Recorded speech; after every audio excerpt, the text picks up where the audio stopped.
Hi everyone, I just wanted to make a quick video to show you how you can modify your ZMF Omni to have a little more treble.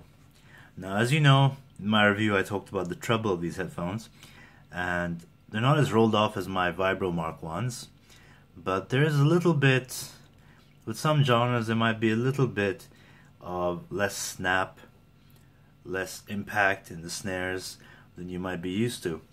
So one way, I've been tinkering around with all the different options of air pads and dampening material, which I'll get to, and I've figured out something that works for me.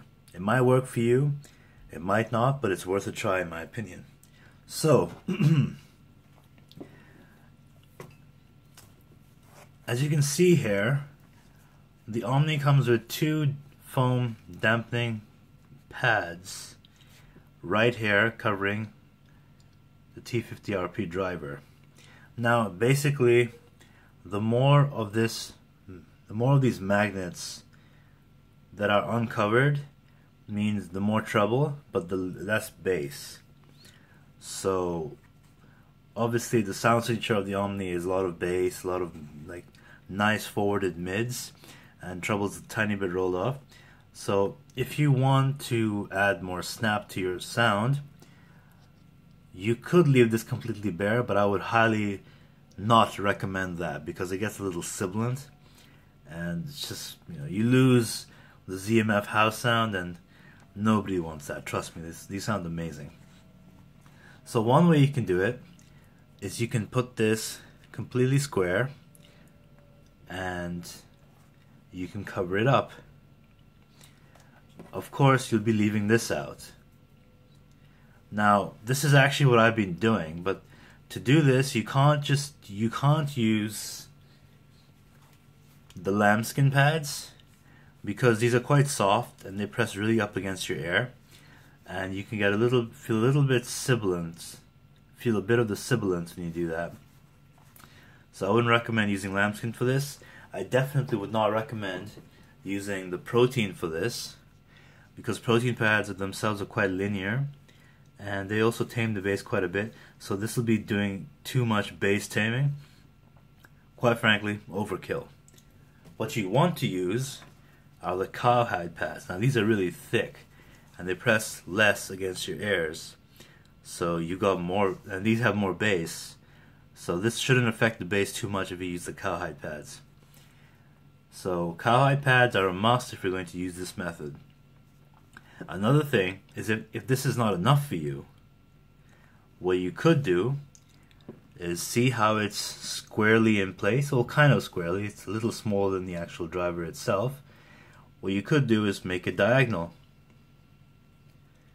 I'm not sure if that's diagonal, but like a little sideways a little bit. So basically this covers the majority of the driver but lets a little bit of the edges out. Now this has a lot more treble.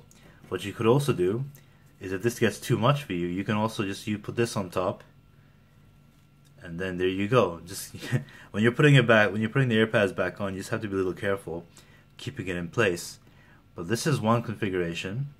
But my favorite, like I said earlier, is just squarely in place and cowhide pads.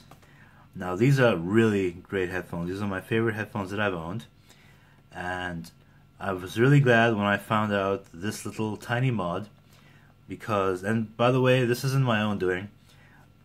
On the Head5 forums, in the Omni thread, Zach himself popped in a few weeks ago and he talked about how you can use the protein pads to tame the bass or open up the highs a little bit, and you can also use the dampening materials and just modifying them around. Because after all, these are modified headphones. So if you open them up and you take a look around, you will see, okay, why did Zach do this? Why did Zach do that? Everything has a purpose behind it. So obviously if you put them both on, you get the full bass sound. Oh, and by the way, the bass reduction of this, not that much. There's a lot of sub bass, it's quite pleasing. It sounds a lot cleaner when you're listening to certain genres and certain albums, like let's say the Power Slave album by Iron Maiden. With the full configuration it sounds a little muddy, but like this it sounds a lot better. But still not as bright as a Bayer Dynamic or anything like that. Now, if you have this configuration in, and then you're like, oh man, but there's some genres where it gets a little sibilant, and it does a little bit sibilant, and you're thinking, man, I wish I could just open these up really easily and then, you know, put this back in place. But you don't have to open it up. You can just put it on the outside.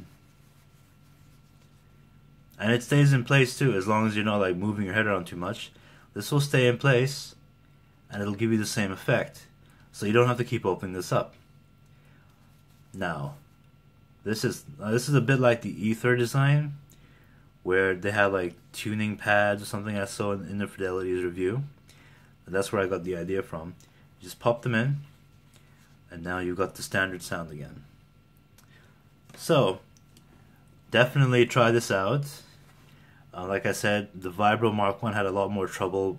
I had a lot more trouble with that, taking off the air pads, but I find the Omni's air pad removal and replacement really quite easy. So definitely try this out and let me know what you think in the comments. And thank you for watching.